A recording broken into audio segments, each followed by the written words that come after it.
Pejabat eksekutif, baik gubernur, bupati, dan wali kota dari Demokrat ataupun wakil-wakilnya wajib loyal dan mendukung penuh Presiden Jokowi. Kedua, Partai Demokrat mendukung penuh setiap keputusan Presiden dan kebijakan pemerintah yang tepat dan benar, serta pro rakyat. Namun yang ketiga, Partai Demokrat akan mengkritisi dan mengoreksi keputusan Presiden dan kebijakan pemerintah yang keliru dan tidak tepat, serta bertentangan dengan kehendak rakyat.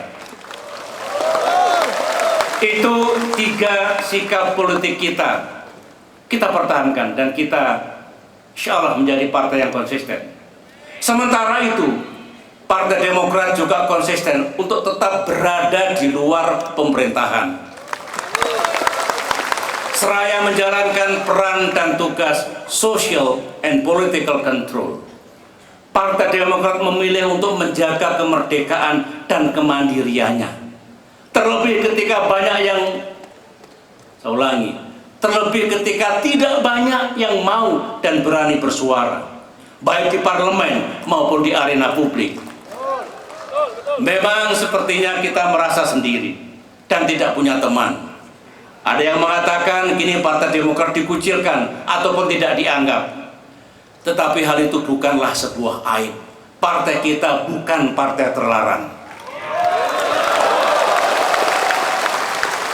Menjadi partai dan kader yang di sini senang, di sana senang, bukanlah pilihan kita. Kita harus punya warna. Kita harus memiliki karakter. Kalau DNA Partai Demokrat adalah demokrasi, ekonomi, dan keberpihakan kepada rakyat kecil, ya itulah darah kita. Baik ketika sedang berada di kekuasaan maupun tidak, itu pula jati diri dan platform partai kita.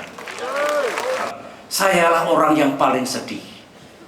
Sebagaimana saudara ketahui, saya adalah salah satu pelaku utama reformasi TNI dan Polri. Agenda penting dari reformasi adalah berhentinya TNI dan Polri dari politik praktis, dari politik kekuasaan. Sejarah mencatat dulu ABRI merupakan bagian dan sekaligus pelaku aktif dari politik yang partisan. ABRI hanya berpihak kepada satu partai politik dan penguasa negara. Akibat perilaku politik seperti itu, bangsa kita termasuk TNI dan Polri membayarnya dengan harga yang sangat mahal. Rakyat amat marah. Dan ketika terjadi krisis politik yang hebat, TNI dan Polri dipaksa oleh sejarah untuk menghentikan peran sosial politiknya, termasuk menghentikan ketidaknetralannya dalam pemilihan umum.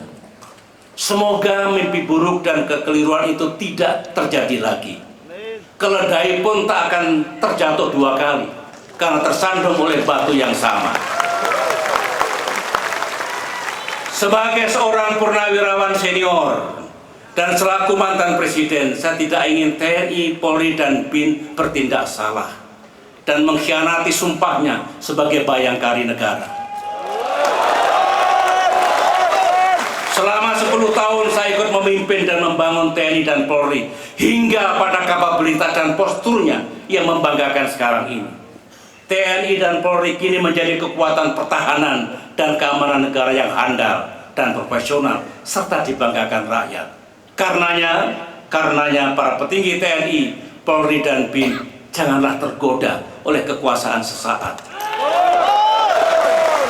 Jangan merusak sendi-sendi keprajuritan dan kepolisian yang luhur. Jangan mendidik dan mengajari hal-hal yang tidak benar kepada prajurit. Netrallah, saya ulangi lagi, netrallah dalam setiap pemilu nasional dan juga pilkada. Pengalaman tidak baik yang saya alami pada pemilihan presiden tahun 2004 yang lalu janganlah terjadi lagi. Kembali pada situasi politik saat ini, saya ingatkan bahwa netralitas dalam pilkada tidak otomatis terwujud hanya dengan seruan seperti yang saya sampaikan ini. Karenanya, para kader, saya instruksikan kepada semua kader dan simpatisan Demokrat untuk aktif menjadi mata dan telinga untuk untuk mencegah segala bentuk kecurangan. Saya senang karena telah disiapkan satuan-satuan tugas anti kecurangan. Cegah dan lawanlah segala kecurangan dengan pengetahuan yang mendalam tentang jenis-jenis kecurangan, baik manual maupun digital.